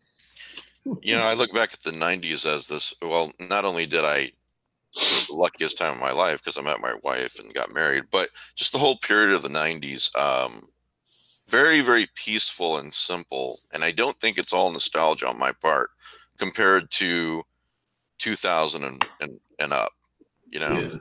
I mean, the economy was great. I remember paying 99 cents for gas. I grew up in Stockton, California, which had just an insanely high crime rate at that time. Yeah. So when I was reading things like Punisher 2099 and stuff, where like everything is just all crime all the time, I was also living in an area where everything was all crime all the time. So I don't remember it as peaceful. I remember it as like, it was dangerous. The country was, it was a really good time. It was economically and so forth. So look, I can remember getting my little red wagon and my 5-gallon gas can and going down to the service plaza and giving the guy $1, and I would get 5 gallons of gas. You are old. Yeah. And I could get comic books for 20 cents. I don't remember that. I still have a few. My first comic book was technically 75 cents, but I only ever remember them being $1 or more. I remember when Spawn came out, it was $2.10, and it was like, oh my gosh, I can't get something else because I have to buy Spawn #1. Well, I remember comic books. This goes way back when I was like 4 or 5 years old. 10 cents. 10 cents. 10 cents. Well, they were 10 cents for about 30 years, give or take. No, 20 years, maybe 25 years. Yeah, and then they became 12 cents till about, they were 15 cents when I stopped reading them in 1970. Yeah. So Ben, you're talking about music pulling you out and having a big influence. Mm-hmm. I was looking for something safe to watch with my kids roaming around, so I decided to rewatch the Father Brown mysteries. Oh wow! On Netflix. Which version? There's like 10 of them. The recent one, where they reset it one? I saw one of those. It could be a little adult. Yeah, but yes, they can be a little adult. But it stars the guy who plays the Weasley father in the Harry Potter films. Was that Mark Daniels? I can't remember his name. Anyway, the after the opening scene, they go to a party and they've got a string quartet playing, and I'm like, wait a minute, this is set in the 50s, and they're playing Roxanne by the Police. Yeah, that'll take you out of it. Let me just say, Captain Marvel closes with a song that would have come out about 2, maybe 3 years after the film is set. Yeah. Because again, like I was that age, so I knew those songs. I listened to them. When you just toss them in a film like that, it's kind of like, oh. And I'm going to say most of the audience is going to remember, right? Mid-30s is probably like the primary Marvel audience. Yeah. All right, I've got a few things here. Email from Ed Lane. Hi, Mike. I haven't heard you guys talk about this yet, but Umbrella Academy on Netflix is outstanding. I know you like time travel, and there's plenty of that and more. Yes. The series is based on the comic. Check it out if you get a chance. You guys watched the Umbrella Academy? Love the Umbrella Academy. I'll say it's better than the comic books were. A lot better. All right. And there's a slight Lovecraftian cosmic horror feel to it. All right. With one character. Did anybody take a look at the others? The Order, I mean. The Order. So I watched The Order. It's okay. It's a very like teen drama. It's like there's werewolves and there's witches, and the ending I was less than pleased with. Right. So you're not fanatic about it, okay? But it's not bad. I'm trying to think of a. It's just okay. Does that work? Like, it's like a nice 6 out of 10. Well, not to put it. It's like maybe if I have nothing else to do, like I have a big list of things to read. I'm only going to binge watch if I really am interested in it, based on what the source material was, or if it gets an incredible recommendation. I would love to. I don't think there is source material for this. I think it's just a.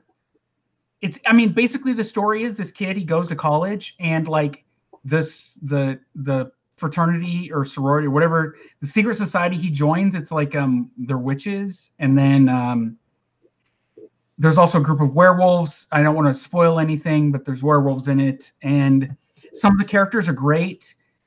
Some are really stereotypical teen drama garbage. So it's really a mixed bag. I wanted to like it more than I did. Matt Fewer's in it, which is like I'm a huge fan, so I enjoyed seeing him there.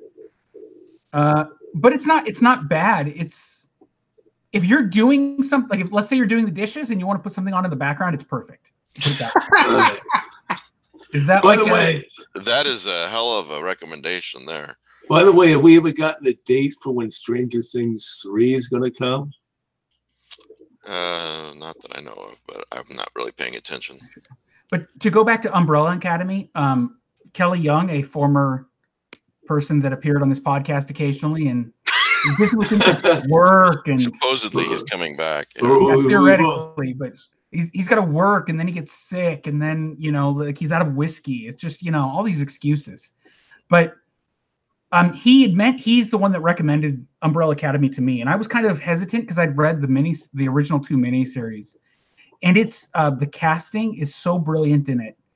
Yeah. I really do feel it transcends the material it's adapted from. Really. I also saw where he posted on Facebook that he likes Love, Death, Robots. Yeah, I haven't seen that one yet. I don't even know what that's about. But I watched it's an anthology series. It seems to be animated or mostly animated. I watched the first episode. It's okay. I don't know. I just tuned out at animated. So are you into the Gateway at all yet, Ben? Have you listened to any of it yet? Or into Gateway? I have not, because ever since I purchased it, I've only been driving with my children. And okay. They get so my son loves those kind of books, but then I can't listen to them without him.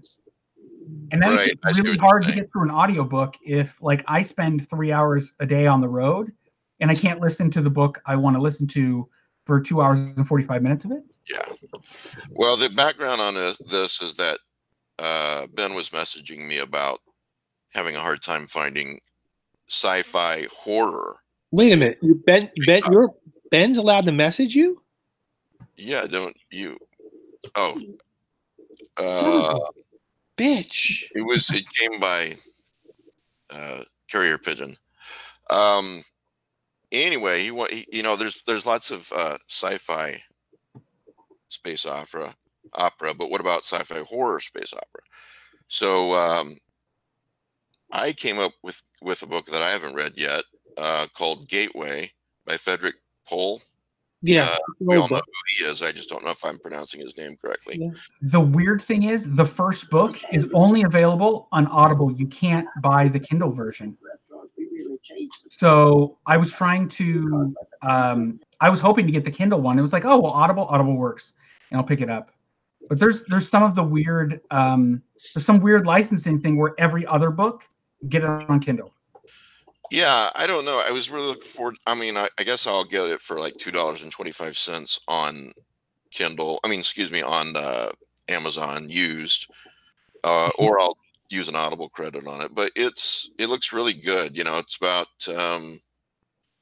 it's that theme that I really like. That I haven't read very much of, but I find it hard to find where mankind is reaching out into the stars slowly but surely, and then they find these alien artifacts out there of long dead races. What's the story with that and why? There was a Jack McDavid book like that with Engines of God, I think. Right, ancient and yeah. So so I told Ben about this, and I'm going to read it too. I thought I'd just throw it out there for anybody else who is interested in this type of thing.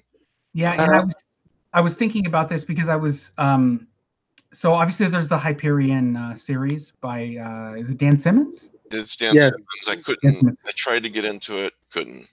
I love the first 2 books. Then it was it was a bit of a work to finish the last 2. But then I was trying to find more. So Joe Scalzi has a book called, I think it's The God Engines.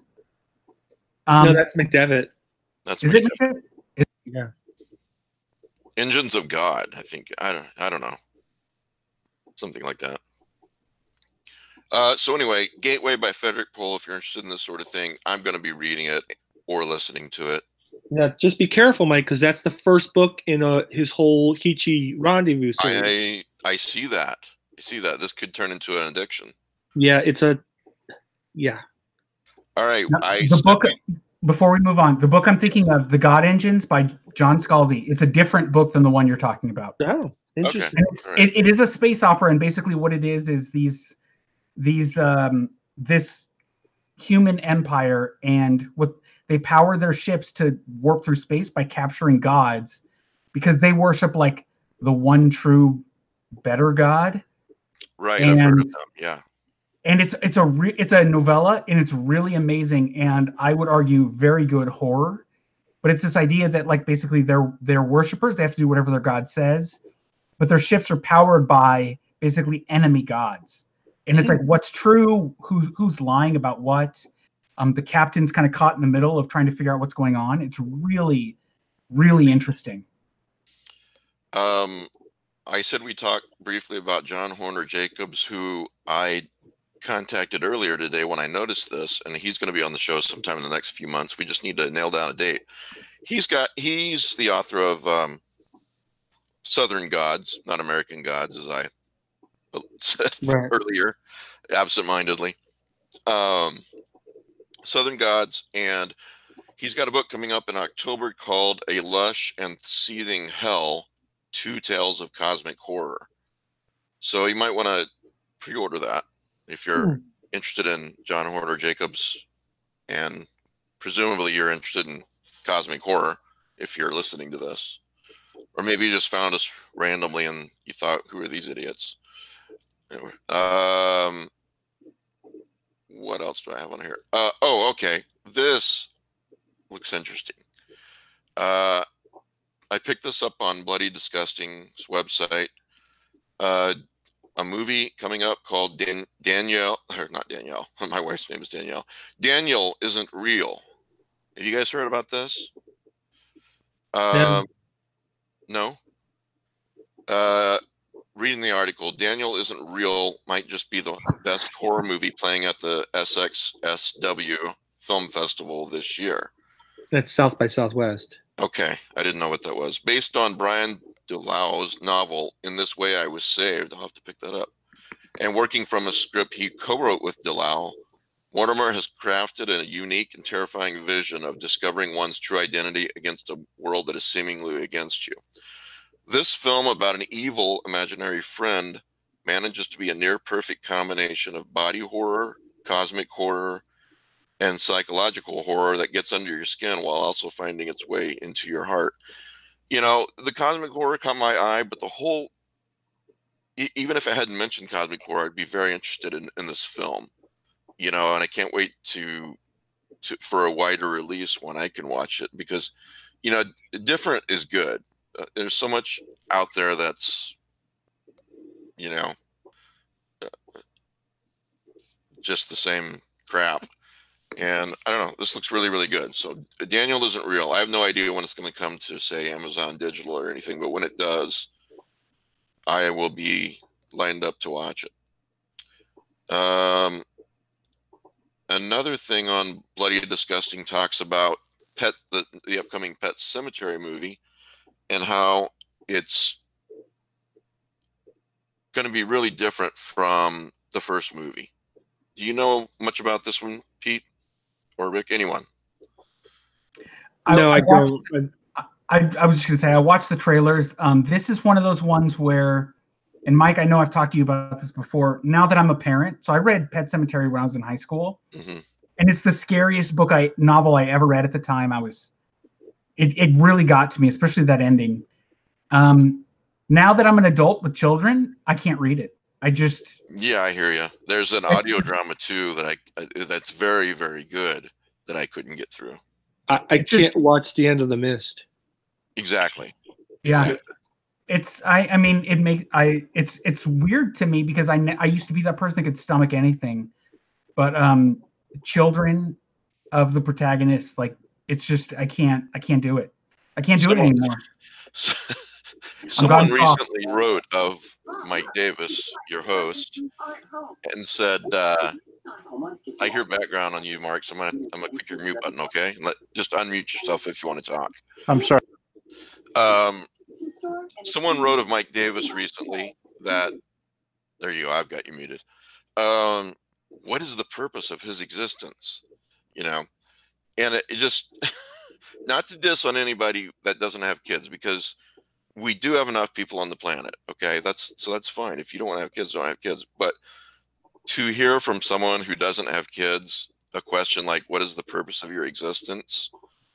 If you don't have kids, you have no conception of, that's the number one most important thing if you're a good parent. And then everything else is secondary, career, anything. So I've been kind of chuckling to myself about that ever since. But yeah, I can't listen to or watch or read Pet Cemetery, but I guess this is supposed to be really different. So who knows? Different and good is what they're saying. I mean, the big thing seemed to be they're changing. Now it's like an older daughter, not the young son, dying. Either way, to me, because I have a daughter that's older than a son. It's just I can't. I'm a softie now. I can't watch things where children die. It really, really, really gets to me. Yeah, absolutely. So we don't have enough Stephen King movies out. So The Talisman is going to be directed by Mike Barker. So, yeah, did you guys read The Talisman? And what was the sequel to that? Black House. Right, with Peter Straub, right? Yes, and The Talisman is probably one of my favorites of both of them, since I'm a fan of both. I think The Talisman's a fantastic story. It's not really a horror. It's a fantasy story. It's not really a horror story. Which, because of the two names attached, you think like, oh, it's Peter Straub and Stephen King. It's got to be horror. It's not really, but it's anyone that hasn't read it, I would say it's, for both of them, it's some of their best work. Well, he wrote another straight up fantasy story, and the title escapes me right now. Eyes of the Dragon? Yeah, yes. Eyes of the Dragon. That's it. Also a great story. You could consider it like a sort of prequel or midquel of the Dark Tower series. Has a Lovecraftian Necronomicon reference. Yeah, it does. It does. Well, I've read a lot of Stephen King books, especially Stephen King short stories. That said, I've not gotten around to every Stephen King book, and there's ones that I've missed. And I don't know, The Talisman, it does look pretty interesting to me. I'm gonna read it. It's pretty much standalone from the rest of his universe. The sequel ties into the Dark Tower, the Black House. But all right, it ties in with it, but it's not. Did you read Insomnia? Yeah, I would say it's more like yes, I did. Don't remind me about it. Okay, it ties into it the same way Insomnia did, as in like it ties in, but it's not quite accurate. I don't know how to. If you've read the Dark Tower series, you know what I'm talking about. If you haven't, go read the Dark Tower series and then read Black House. I read Insomnia somewhere around 1990, and I thought, oh man, this is just junk. This is not like his normal stuff. He did have a really good idea in there, and then it's not his best work. But that said, and I'm sure he's watching live. I'm a huge fan of his, as I think a few other people are, of Stephen King. He's starting to make a name for himself, I think. Well, it's hard to adapt stories that are on the periphery of the Dark Tower. Like when they did Hearts in Atlantis, they brought it more down to earth. It still worked as a story, and it didn't detract from the central themes. But Crimson King got thrown out the window. Well, a short story on the edge of that was his Kindle story. What was the title of that? You Are? Oh, yeah, You Are. I've read and listened to that 2 or 3 times. I love that story. That's a great little story. It's so great. Also, it's written right when Kindle's starting to get big. Yeah, because it actually ties into how the Kindle works. Yeah. It's I don't know about you guys, but my Kindle works like that. I have to be careful not to write anybody out of the timeline. But Black House, I think, even tied into Hearts of Atlantis, if I remember correctly. It's been years. I read it when it literally. I think the Anthony Hopkins character, the character Anthony Hopkins played in the movie, was in the Black House. He's definitely in the 7th Dark Tower book. I can say that much. One of my favorite parts in and I'm going to do my very best not to give anything away. I won't give anything away. When the protagonist says to a couple of guys, I'll leave it at that. If all things serve the tower, how do you know what I did doesn't serve the tower? And they both are like, oh, right. Most people think of Stephen King because of his novels, because his novels have all been turned into movies. Oh no, I started with Stephen King. His short stories only at the beginning. His short stories are they're really his best. Revival isn't a short story. Mr. Todd's Shortcut, for example, I mean, is oh my gosh, that's a great one. Yeah. I love his Jerusalem's Lot. I loved. Yeah. Gosh, there's so many great. Like, what was the one with the kid that had the word processor he built out of train parts? Word processor of the gods. Yeah. Oh, such a good story. He's Stephen King. What am I saying? I'm the guy that's literally. I just finished Elevation last week. I've now read every Stephen King story I can get my hands on, literally. Like all of the novels and all of the collections and most of the short stories. I don't know. I keep looking at Elevation and I think doesn't look interesting to me. I'm gonna go for the Talisman instead. No, read the Talisman. Elevation is very I think mediocre is being kind to it. Oh my God. I'm not spending money on mediocre. I have too little money to spend. But the Talisman is, I would say, one of his top easily his top 10, if not top 5 novels. Okay. And if you're going to adapt one of his works, I would say it would work best as a TV series because it's sort of it's a road story, right? The kid's looking for the talisman to save his mother. It's a road story in 2 different dimensions. He's going from the East Coast to the West Coast. There's a lot of coming of age. Why are we getting into a movie then? If that's the case, it should be a TV series. It should be a TV series as opposed to a Dark Tower type thing. That should be a TV series, miniseries on Netflix or Amazon Prime or Hulu. Well, I think that was originally the plan with the Dark Tower series. It just did so poorly at the box office. That's not going to happen. But the Talisman, I mean, the audiobook, by the way, is fantastic. I listened to it last year. Okay. So I recommend the audiobook if that's how you usually consume. But either way, both actually. I've actually read that book 3 times. Audiobooks at night. I mentioned recently on the Lovecraft eZine podcast, this very podcast that you're listening to, that I like doppelganger stories. A listener, Ross Byers, he emailed me to let me know about Twice Told, a collection of doubles, which it came out in the last couple of months. I don't know when it came out. I think pretty recently. Edited by C.M. Muller. Twice Told, a collection of doubles. Now I haven't read it yet, but I wanted to mention it because C.M. Muller is a great editor. On that basis alone, I got it. You can get it in print and Kindle, and if you're a Kindle Unlimited member, you can borrow it. So lots of pluses. Someone mentioned on the Lovecraft eZine website, we're going a little bit long today, but I don't mind if you guys don't. Just a few other things. Inferno 1980. I have not seen this. The Inferno movie from 1980. I guess it's an Italian movie. Has anyone seen this? Oh, that's the sequel to Suspiria. Oh, is it? I can't think of the director's name, but Dario Argento. Yeah, right. It's about it actually introduces the witch in Suspiria. They didn't say this in the original version of Suspiria. It's supposed to be one of 3 mothers, 3 evil sort of demi-god witches, and that all comes into Inferno. Well, he said that it was somewhat Lovecraftian. Is that true? It's got a rare book of sorcery. Yeah, that doesn't make it Lovecraftian. Or cosmic horror or whatever.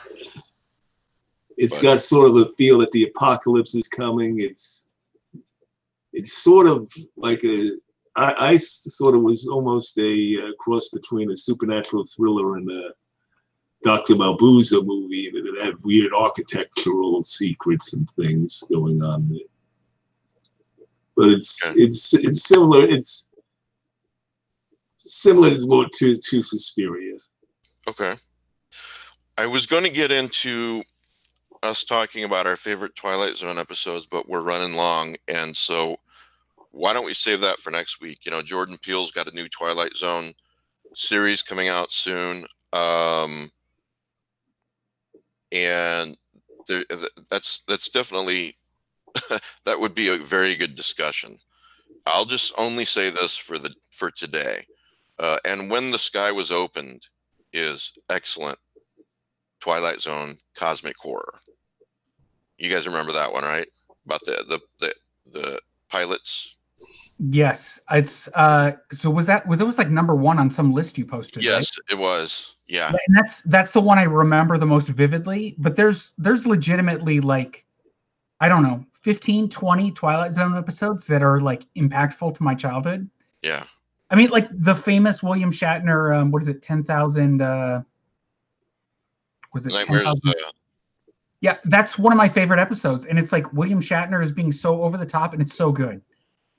It's so good to me. I love that. I love that series. It's so funny because one of the times when I came home from Necronomicon, I was on the wing, not on the wing.